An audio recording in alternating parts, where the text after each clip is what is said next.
Did 5G technology create a worldwide illness and we are confusing it with a coronavirus? It's definitely possible in my opinion based on the work of others in this field, and I just want to show you how I came to this conclusion. I felt it was necessary to start at the source of this whole idea.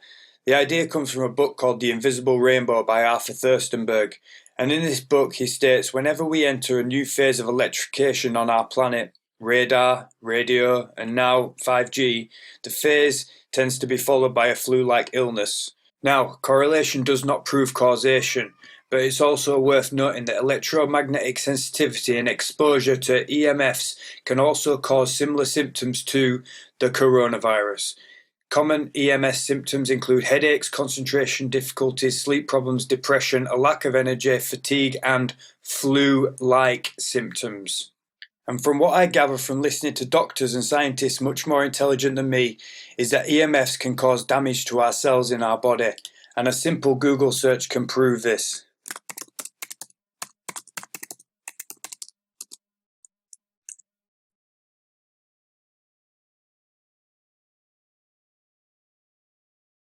Now this brings us to this RT-PCR test they are using to diagnose COVID-19. I'm going to show you a brief summary of this 1-hour presentation by Dr. Andy Kaufman. If you're interested in watching the whole thing, obviously this is the name of the video and you can go to the description below and find the link to this video. I'm going to run the video and let you see for yourself. Hello everyone, my name is Dr. Andy Kaufman. I've been talking a lot lately about this viral pandemic, and I've learned some things lately that have helped me develop a theory, and I think I know what is really going on here, so I want to give that information to everyone. So let's look a little bit more in detail at this test. So this is that RT-PCR stands for, it's a mouthful, but it's reverse transcription polymerase chain reaction. There has not been any gold standard test that this has been compared to because the supposed COVID-19 virus has never been purified and visualized. So we want to know the accuracy. Now, there was a paper that came out where they had to estimate the false positive rate because you can't calculate it since there's no gold standard to compare it against.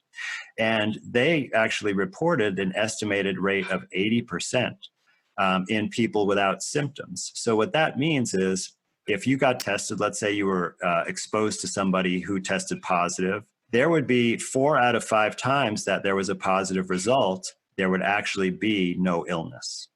So this could be a real big problem. It certainly could vastly overestimate the number of cases and also could have a lot of consequences for you based on this quarantine situation. So I'm going to change gears now a little bit and talk about something different, something that most of you have never heard of whatsoever, and it's called exosomes. So exosomes are something that is naturally occurring in the body.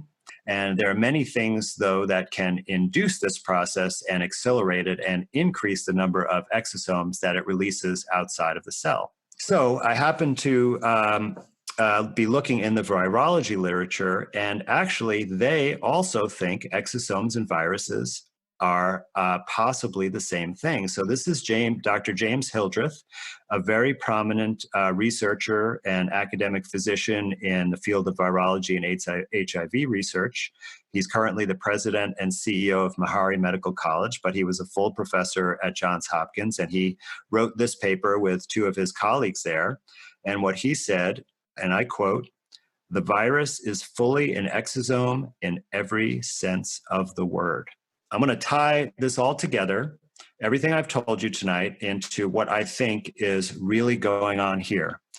So what I think is happening is that, first of all, as I've reported quite a bit, there are really not pandemic levels of people getting sick and dying from whatever's going on. The numbers are far less than a typical flu season. However, there clearly are some people who are getting sick.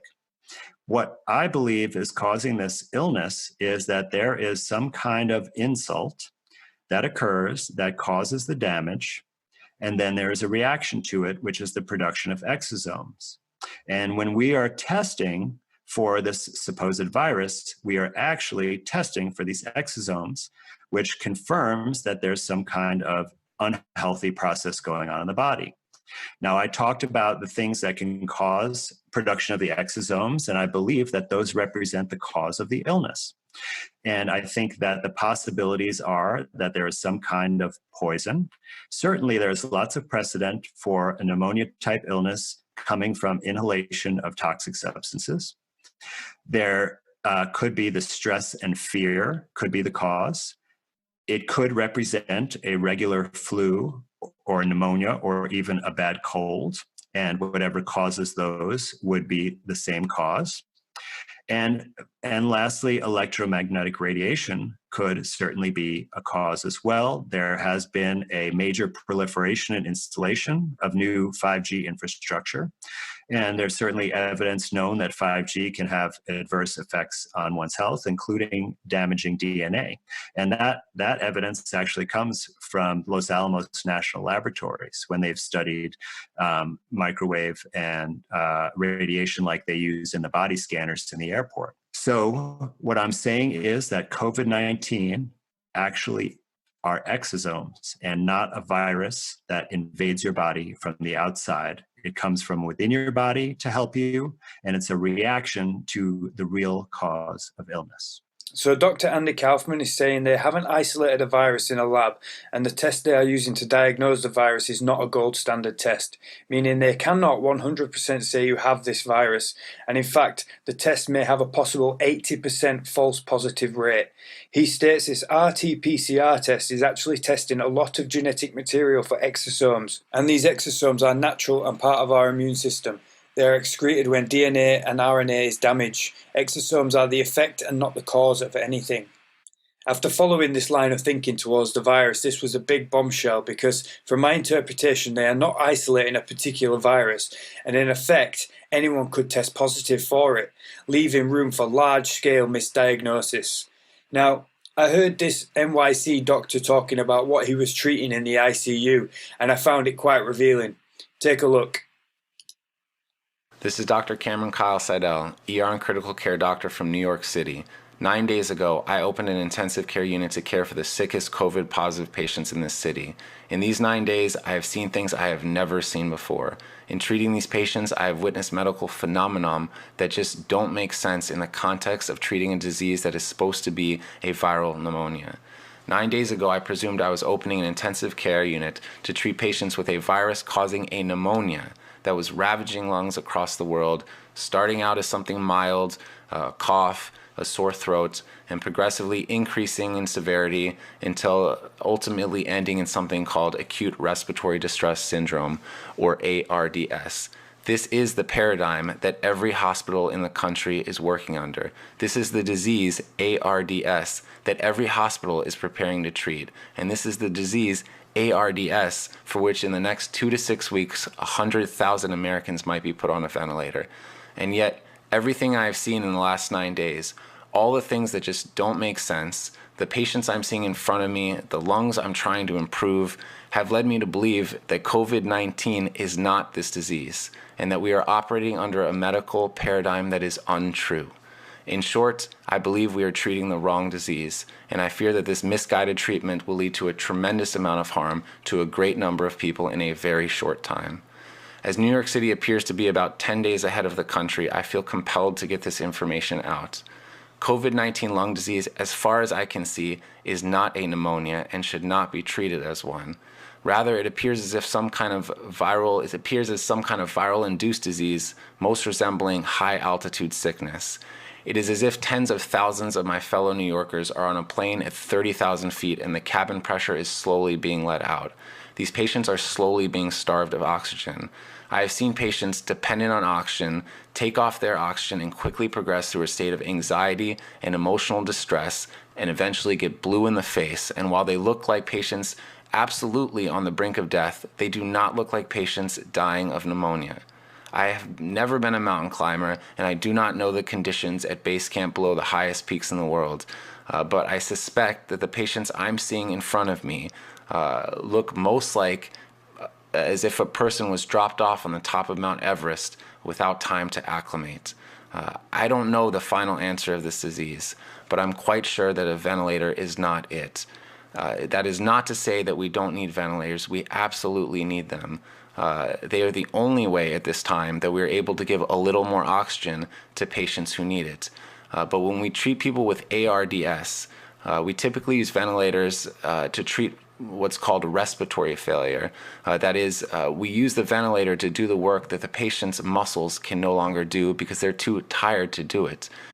I feel like this is a great little bit of insight, and the part I'm wanting to highlight by showing this is that he states he is not treating a flu like pneumonia he was briefed to do, and in fact it's more like altitude sickness.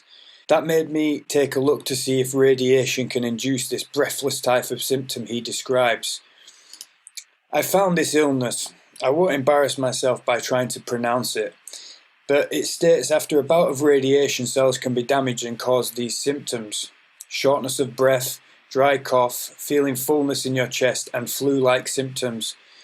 And these symptoms seem to be very similar to both pneumonia and lung cancer. So that begs the question, does NYC have 5G, and is it operational? I found this article that states clearly they have had it since September of last year. Now this is not proof, just interesting facts that makes it all possible. Now, if we look at 5G technology, it actually uses military grade tech, and they use it for crowd dispersal. You can see here that they use between 6 GHz and 100 GHz. Please remember this because it's very important. Now, this moves on to the fact that this technology has actually been documented to make the skin tingle or burn when it is directed at you. Now, funnily enough, there has been reports of fizzing from coronavirus patients in New York City. The side effects reported by patients sharing their symptoms on Twitter is being described as fizzing and is one of the more mysterious marks of the illness. Further down here, it is also described as his skin felt like it was burning and also an electric feeling on my skin. So we know 5G is military grade technology, and it is possible that it can burn or tingle your skin when directed at you. We also know that symptoms of EMF exposure can cause skin and burning tingling there. Now this leads me on to a little clip of a Navy officer describing what he learned about microwave technology whilst he was in the armed forces. Well, I joined the Royal Navy in 1960, and I specialised in microwave warfare. Radar, obviously, which uses microwave, but they don't just teach you radar, they teach you all about microwaves and other uses.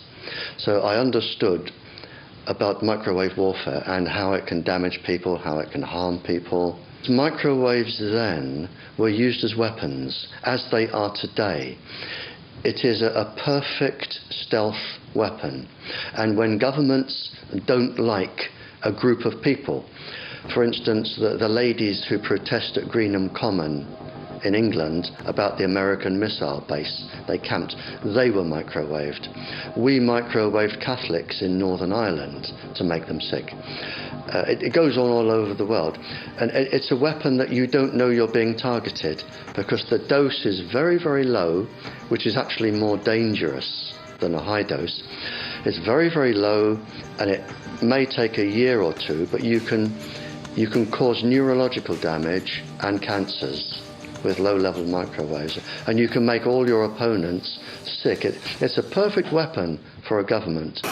Now, I find this interview very telling because all the arrogant naysayers always point to the fact that it's low levels of radiation that make the electromagnetic frequency safe. Because the dose is very, very low, which is actually more dangerous. Which leads me on to another interesting fact about 5G technology at 60 GHz.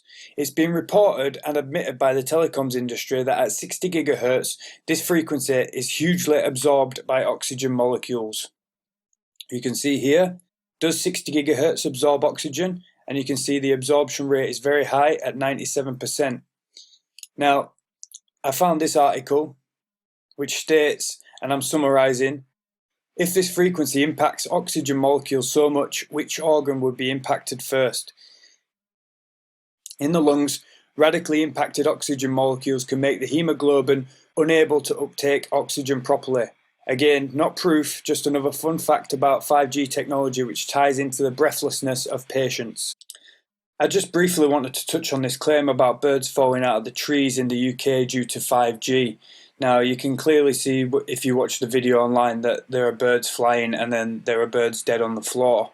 Now, there also are articles refuting this. A lot of people have sent me this and said, they do not kill birds. However, if you look through the article that's refuting the claim, basically it amounts to it saying that it is not known to harm birds. And if we go back to a little section out of the summary from The Invisible Rainbow by Arthur Thurstenberg, it has a little section about birds, bees and trees and humans. And it states here, the UK classed the house sparrow as an endangered species after the population declined by 75% between 1994 and 2002, a period that coincided with the deployment of cell phone technology. Now, all the arrogant naysayers will point to the fact that not every country has got 5G yet, but they have the coronavirus. And they are correct. Iran, for example. But did you know that SpaceX already has 300 satellites in orbit beaming 5G at the Earth with plans and permission to launch another 10,000 very, very soon? This is called the Starlink program. And if you see here, they are also set to deploy up to 1 million small antenna to support this Starlink internet network. They want to envelop the whole planet in 5G. And like I say, already have over 300 in orbit already. The fact that they have banned us talking about the subject speaks volumes to me, but you can draw your own conclusions from that.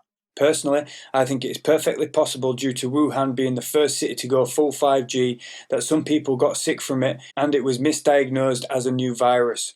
It's not such a crazy theory when you break it down. If you simply say 5G causes coronavirus, it does sound crazy. I'd agree.